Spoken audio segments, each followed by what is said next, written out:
നമസ്കാരം. ഒടുവിൽ ഇന്ത്യ സഖ്യത്തിൻ്റെ കാരണഭൂതനെ തേടി കൺവീനർ പദമെത്തും എന്നാണ് ഏറ്റവും പുതിയ റിപ്പോർട്ടുകൾ സൂചിപ്പിക്കുന്നത്.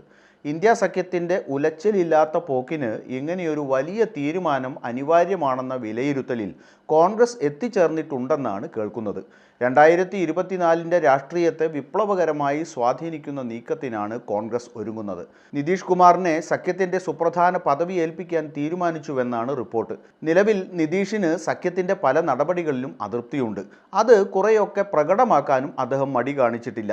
ഇന്ത്യ സഖ്യ യോഗത്തിന് ശേഷം വാർത്താ സമ്മേളനങ്ങളിൽ നിന്നുപോലും നിതീഷ് കുമാർ വിട്ടുനിൽക്കുന്ന അവസ്ഥ വരെ ഉണ്ടായി. ഇത് പരിഹരിക്കാൻ കൂടിയാണ് ഇപ്പോൾ കോൺഗ്രസിൻ്റെ ശ്രമം. നിതീഷ് കുമാറിനെ സഖ്യത്തിൻ്റെ കൺവീനറാക്കാനാണ് കോൺഗ്രസിൻ്റെ നീക്കം. സഖ്യത്തിനുള്ളിൽ കോൺഗ്രസ് നിതീഷിനായി ശക്തമായി വാദിക്കും എന്നാണ് സൂചന. JDU ദീർഘകാലമായി നിതീഷിനെ സഖ്യത്തിൻ്റെ അധ്യക്ഷനാക്കണമെന്ന് ആവശ്യപ്പെടുന്നുണ്ട്. അതേസമയം നിതീഷ് കൺവീനറാകുന്നതോടെ ഇപ്പോൾ സഖ്യം നേരിടുന്ന പല പ്രശ്നങ്ങൾക്കും അവസാനം കാണാൻ സാധിക്കും എന്നാണ് പൊതുവെയുള്ള ധാരണ. ഇങ്ങനെയൊരു നീക്കത്തിൻ്റെ ഭാഗമായി നിതീഷ് കുമാറുമായി നേരിട്ട് കാര്യങ്ങൾ സംസാരിക്കാൻ ഒരുങ്ങുകയാണ് കോൺഗ്രസ് നേതൃത്വം. നേരത്തെ ജാതി സെൻസസിലും സംവരണ വിഷയത്തിലും വേണ്ടത്ര പരിഗണന നൽകാത്തതിൽ നിതീഷ് കുമാർ കോൺഗ്രസിനെ രൂക്ഷമായി വിമർശിച്ചിരുന്നു. ജാതി സെൻസസ് വിഷയം കോൺഗ്രസ് എടുത്തുപയോഗിക്കുന്നതിന് മുമ്പ് സഖ്യത്തിൽ ചർച്ച പോലും ചെയ്തില്ലെന്ന് നിതീഷ് ആരോപിച്ചിരുന്നു. കോൺഗ്രസ് അവർക്ക് ഇഷ്ടമുള്ളതുപോലെയാണ് ഇക്കാര്യത്തിൽ തീരുമാനമെടുത്തതെന്നായിരുന്നു നിതീഷിൻ്റെ വിമർശം. നിതീഷിനെ കൺവീനറാക്കിയാൽ മമതാ ബാനർജി അടക്കമുള്ളവർ എതിർക്കില്ലെന്നാണ് കോൺഗ്രസ് കരുതുന്നത്. ഇതാണ് ഇത്തരമൊരു നീക്കത്തിന് പിന്നിൽ കോൺഗ്രസ് കാണുന്ന അനുകൂല ഘടകം. കൺവീനർ സ്ഥാനം നൽകുക വഴി നിതീഷിൻ്റെ പിണക്കം മാറ്റിയെടുക്കുകയും ചെയ്യാമെന്നാണ് കോൺഗ്രസ് കണക്കുകൂട്ടുന്നത്. ഇതിനിടെ JDUവിൻ്റെ അധ്യക്ഷനായി വീണ്ടും നിതീഷ് കുമാർ തിരിച്ചെത്തിയിരുന്നു. ലലൻ സിംഗ് അധ്യക്ഷ സ്ഥാനം ഒഴിഞ്ഞതോടെയാണ് നിതീഷ് വീണ്ടും അധ്യക്ഷനായത്.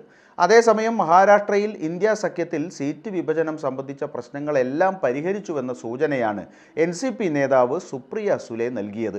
സോണിയാഗാന്ധി, ഉദ്ധവ് താക്കറെ, ശരത് പവാർ എന്നിവർ തമ്മിൽ ചർച്ചകൾ നടന്നിരുന്നു. അതിൽ എല്ലാ കാര്യങ്ങളും ധാരണയായിട്ടുണ്ടെന്നും അവർ പറഞ്ഞു. സീറ്റ് വിഭജനം സംബന്ധിച്ച കാര്യങ്ങൾ ഉടൻ പ്രഖ്യാപിക്കുമെന്നും സുപ്രിയ സുലെ പറഞ്ഞു. നേരത്തെ ഉദ്ധവ് പക്ഷത്തിൻ്റെ സഞ്ജയ് റാവത്ത് 23 സീറ്റുകളായിരുന്നു പാർട്ടിക്ക് ആവശ്യപ്പെട്ടത്. ഇതിൽ കോൺഗ്രസ് അതൃപ്തി പ്രകടിപ്പിച്ചിരുന്നു.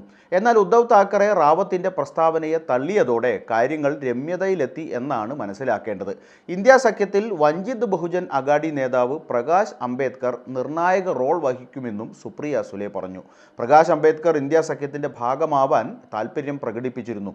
ഇതിനിടെ ഭഗവന്ത് മാൻ കടുംപിടുത്തത്തിൽ നിന്ന് അയഞ്ഞത് പഞ്ചാബിലും സീറ്റ് ചർച്ചകൾ ശരിയാവണ്ണം നീങ്ങുന്നു എന്ന സൂചനയാണ് നൽകുന്നത്.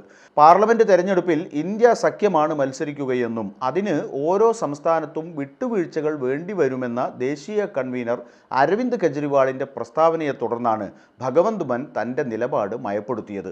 സീറ്റ് വിഭജന ചർച്ചകൾക്കായി കോൺഗ്രസ് രൂപീകരിച്ച 5-അംഗ സമിതി അടുത്തുതന്നെ റിപ്പോർട്ട് സമർപ്പിക്കാനിരിക്കെയാണ് സഖ്യത്തിൽ ഗുണപരമായ ചലനങ്ങൾ പുറത്തുവരുന്നത്. എന്തായാലും സഖ്യം നേരാംവണ്ണം സഖ്യത്തിൻ്റെ പണിയെടുത്താൽ നേടാം, അല്ലെങ്കിൽ അടുത്ത 5 വർഷത്തേക്ക് കൂടി അടയിരിക്കാം എന്നാണ് അക്കാര്യത്തിൽ പറയാനുള്ളത്.